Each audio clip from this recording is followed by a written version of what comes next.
एक भर्तियों का ये भी अपने को पता है कि भर्तियां हम लगातार पारदर्शी तरीके से कर रहे हैं। वो जो पर्ची खर्ची सिस्टम था वो बिल्कुल चलता नहीं था। कुछ बातें उसमें जो ध्यान में आई कि बहुत से ऐसे गिरोह ध्यान में आए हैं, पकड़े गए हैं, जो उसमें कहीं ना कहीं लीकेज कराने में वो माहिर हैं। वो चाहे साइबर अपराध करते हैं, चाहे मिली भगत से अंदर उनके लोग लगे हुए हैं। और ये केवल हरियाणा के नहीं है, इसमें ये जो गिरोह हैं बहुत दूर दूर तक काम करते हैं।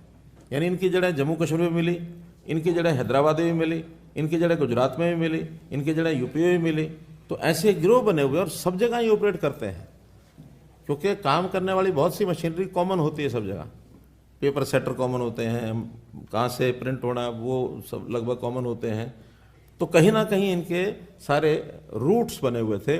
लेकिन हरियाणा में इस बार हमने सफलतापूर्वक बहुत बड़ा ये नेटवर्क इनका तोड़ा है। और उस नेटवर्क को तोड़ने के लिए जो आंकड़े हैं बड़े चौंकाने वाले हैं कि यानी जो पुलिस सिपाही भर्ती हुई उसमें जो पेपर लीक हुआ उसके अंदर तुरंत कार्रवाई करके इस समय तक 70 आरोपियों को गिरफ्तार किया जा चुका है। एक पेपर में 70 आरोपी, यानी कितना बड़ा नेटवर्क होगा ये, इसमें से ध्यान करने की बात है।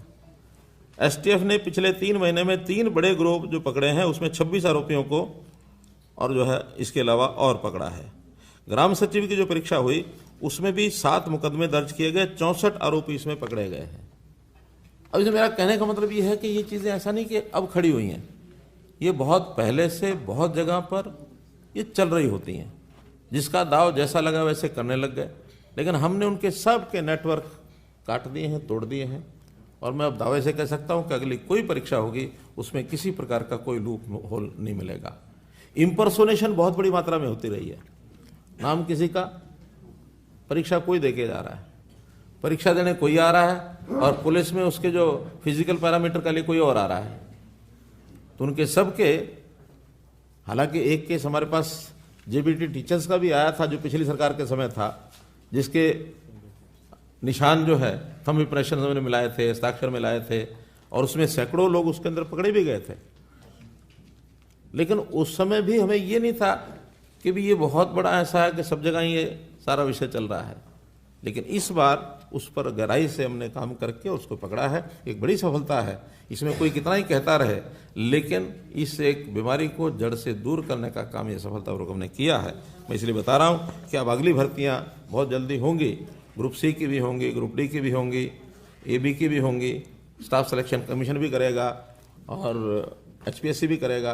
उन्होंने अपने सिस्टम को भी ठीक कर लिया है। तो इसलिए ये विषय आपको एक ध्यान कराने के लिए इस विषय को मुझे आपके सामने